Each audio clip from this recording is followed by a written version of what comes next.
ভারতের মেঘালয় পাহাড় থেকে যে কয়লা চুনাপাথর উত্তোলন করা হয় তার একটি অংশ আমদানি হয় বাংলাদেশে, যা প্রথমে ট্রাক ভর্তি হয়ে আসে সুনামগঞ্জের তাহিরপুর উপজেলার বড়ছড়া, চারাগাঁও, বাগলি শুল্ক স্টেশনে। এরপর নদী পথে চলে যায় দেশের বিভিন্ন জেলায়।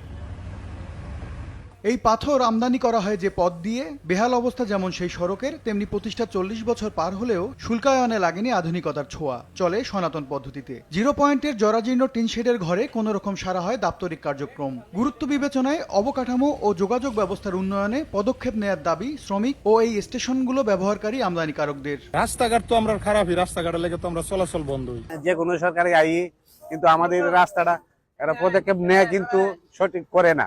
হাজিরার টাকা বর্তমানে আছে পুরো প্রায় 500 টাকা, কিন্তু আমরা হাজিরার টাকা ওইখানে ফালাইতে পারি না, মানে চলাটা খুবই কষ্ট। শুল্ক স্টেশনের যে রাস্তা, এর কোনো কাজ হয় নাই, 10 টাকার কাজ হয় নাই। রাস্তার